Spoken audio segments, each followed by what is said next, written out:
U ovom videu ću vam pokazati kopačke koje je nosio hrvatski reprezentativac koji je bio srebrni u Rusiji i koji je bio brončani u Katru. Ako želite još ovakvih videa, nabacite like, a sad vam pokazati da vidite o kojem se igraču radi. Let's go! Prvi vam pokažem kopačke, lagani chill. Kamin radi svoje, a sad ćete vidjeti kakva je situacija vani. Jebote. Opet moram ići snijeg odbacivati. Gledaj ovo. My fucking god, man. Drek.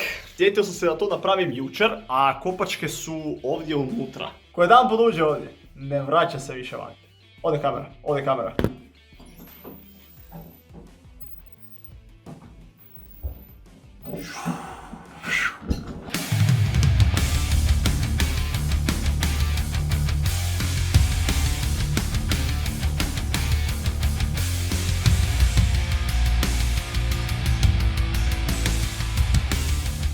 Daću vam hint. Igrao u Bundesligi, bio je drugi u Rusiji, bio je treći u Katru.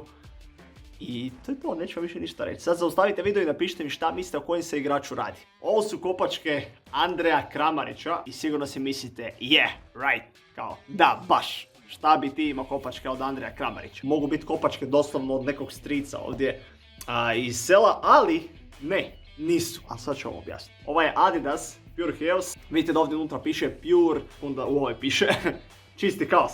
I još ima ovdje oznaku X. Vidite da ovdje ima grb Hrvatske jer to većina igrača fura, isto kao što i na kostobranima imaju slike svoje rodbine, odnosno svoje obitelji, djeca, žena i tako dalje. Inicijali AK, odnosno Andrej Kramarić, nije AK-47, makar ima pljucu ko AK-47 i ovo su njegove kopačke. Nemojte me hejtat, pokušao sam ih oprat koliko god je išlo, ali trenirao sam u njima, nosio sam ih i da, znam, neko ću reći kao da si glup, mogu se to čuvat, vamo tamo, nisam mogao odoliti. Čiste su s donje strane, to je najbitnije, jer ovdje je bilo blata koliko god hoćeš. Kako sam došao do ovih kopačke? Znate da sam ja iz okolice Varaždina, a znate da je Kramarić isto ovdje rodom iz okolice Varaždina, točnije iz Bednje. Klub u kojem sam ja trenirao nogomet, u tom istom klubu je trenirao njegov, sad da se ne slažem da li mu je to bratić ili mu je neki rod, nemam pojma, ali totalno nebitno i ja sam bio dobar s njim, ne sam ja nego dosta nas, svi smo si bili ok.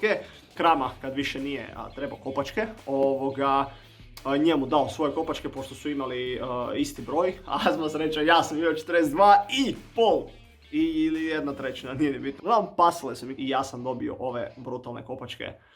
Doslovno nakon Eura 2016. Imao ih je na utakmici protiv Češke kad je bilo onaj nered, ja mislim, nisam 100% siguran, ali znam da ih je imao na tom Euru 2016. Tako da ovo su te kopačke, čovjek je bio drugi u Rusiji, čovjek je bio treći u Katru, čovjek je mašina za golove u Bundesligi, koji su stvarno udobne i što se tiče ovih žnjeranaca nisu mi se puno odvezivale jer su realno napravljene tako da si možete staviti žnjeranac ovdje unutra, imaju tu čarapu i stvarno su brutalne. Definitivno najbolje kopačke koje sam imao do sad. Prvu klasu i treću klasu i drugu klasu, uglavnom sva sranja od kopački. Sportska oprema po super cijeni samo na sajtu Airgoal. Ako vam trebaju sportske tenisice, dresovi, majice ili bilo koja druga sportska oprema, posjetite sajt airgoal.com i iskoristite kod Archer za dodatan popust. Link sajta nalazi se dole u opisu videa.